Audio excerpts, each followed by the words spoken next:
López, docente de Humanística y compañeros de licenciatura con énfasis en arte. Mi tema a tratar es la educación tradicional langostiniana. Primero que todo, tocaré el tema de la historia como tal de este modelo de educación. La historia se fundó en una asociación que buscaba promover la educación privada entre la clase baja. Estas escuelas fueron fundadas durante el imperio de Agustín Iturbide. También un representante grande fue el señor Joseph Lancaster. Este abrió una pequeña escuela y un anuncio que decía: todos los que quieran pueden enviar a sus hijos y hacerles que estudien libremente. La historia como tal en este momento era que Inglaterra vivía un largo periodo de bonanza.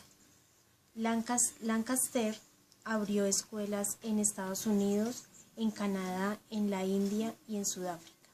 Cuando se toca el tema de la historia de la educación tradicional langostiniana, hay un tema importante que es cómo nació. Esta nació de una puesta en práctica racional, de una observación empírica en labor a una misión en la India.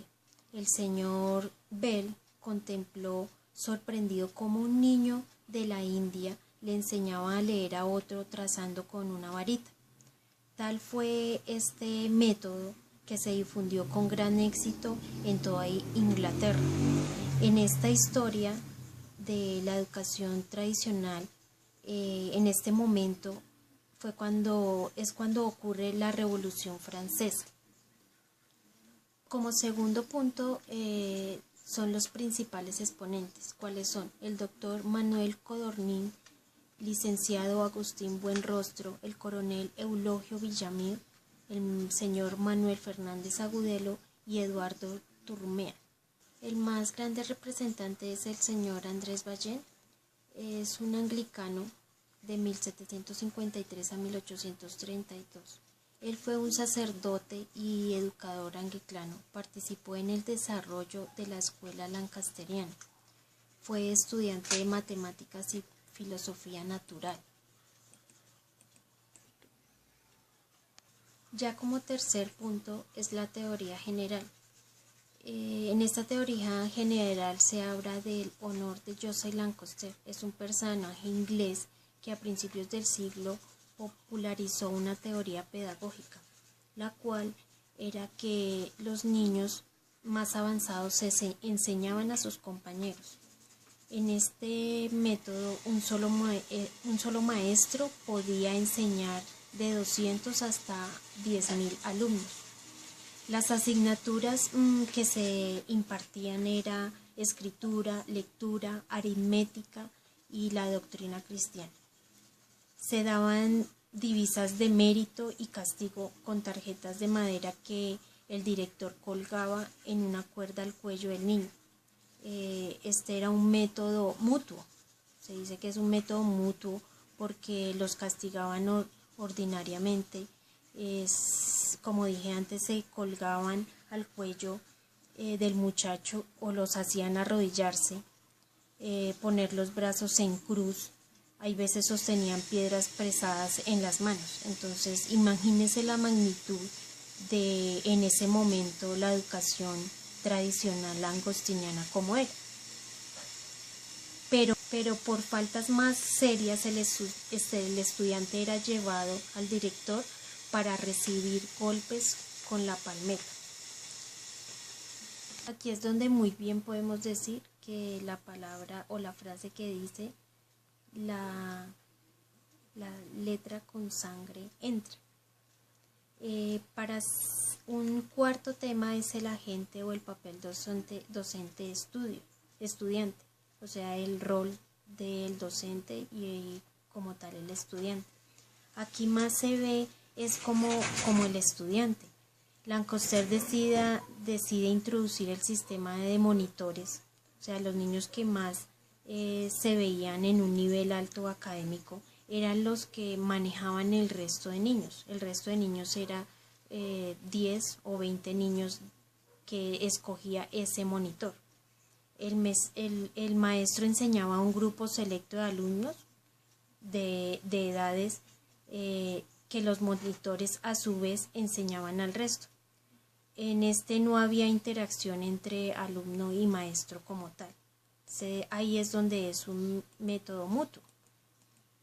Este se basa únicamente en que el alumno que más sobresale sea un transmisor de información para los otros alumnos, o sea que el maestro no tiene un papel importante en esa época como tal, pero no porque no fuera un maestro capacitado, porque sí en esa época eran docentes muy capacitados, sino que querían era ahorrar economía. ¿Y qué hacían? Pues que los alumnos que más tenían capacidades le ayudaban como tal a los docentes.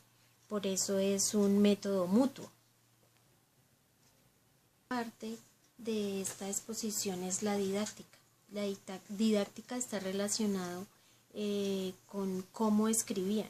Para escribir se usaban plumas de ave que habían sido primeramente cortadas y preparadas por el docente de la escuela. La tinta se hacía de isuche o caparrosa como tal. El papel era de tipo llamado Holanda y también un maguey. Se colocaba en este método también se colocaba un telégrafo con el número de la clase y ex, que significaba examen.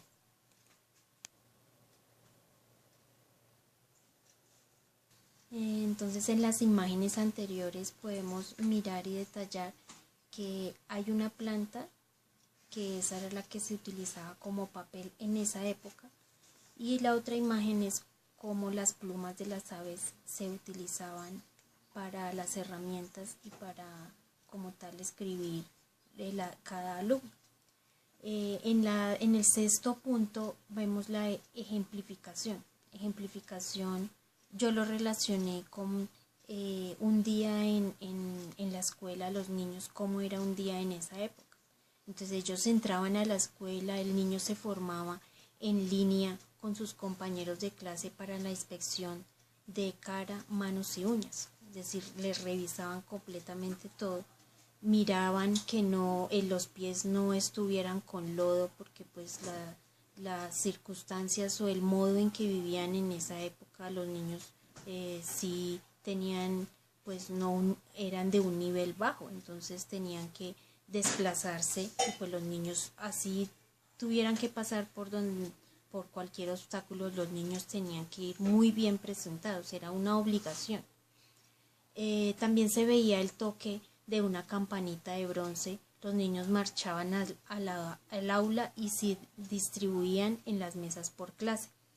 El monitor dirigía el monitor dirigía a un grupo de niños de edades más bajas que él. Se utilizaba un taburete al frente del escritorio y silla del profesor y 2 bufetes al lado para los monitores de orden. Es decir, se hacía el profesor en el centro y los otros 2 niños en los costados, como para que los otros niños supieran cuál era como tal el monitor.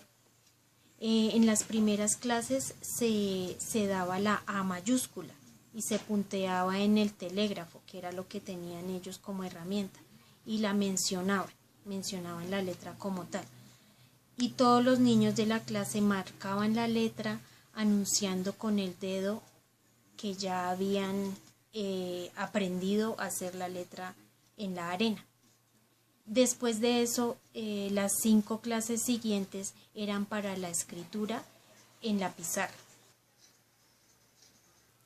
Ya para terminar, después de esta investigación, que sí fue para mí muy satisfactoria, tengo claro que la educación tradicional langostiniana en algún beneficio para la educación que ahorita tenemos, pienso que es solo una, que es la disciplina, porque en este momento, como está la sociedad, tenemos que replantear que la disciplina es necesaria en cualquier establecimiento educativo, más no la voluntad de hacer violencia con los alumnos, porque eso es lo que no se debe hacer como tal.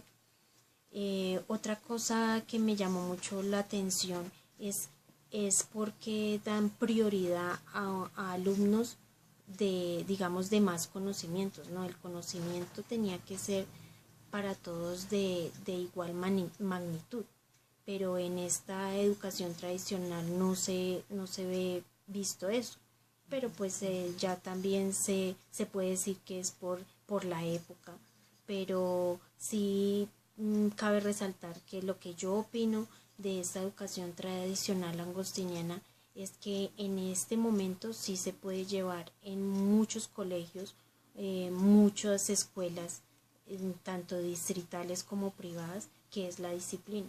La disciplina no puede faltar porque si hay reglamentos, hay valores que respetar, pues asimismo los niños van a valorar lo que es la educación, van a valorar y respetar a un docente como tal, que es lo que nosotros como docentes debemos exigir, el respeto. Pero si uno no respeta, entonces ¿cómo va a exigir más adelante que la sociedad o los estudiantes lo respeten a uno? Ya no sería más, espero que haya sido muy clara la exposición. Traté porque había mucha información, pero sí traté de hacer la exposición lo más precisa. Agradezco al profesor por esta nueva forma de dirigirme tanto a mis compañeros como a mi docente. Muy amable y que pasen buena noche.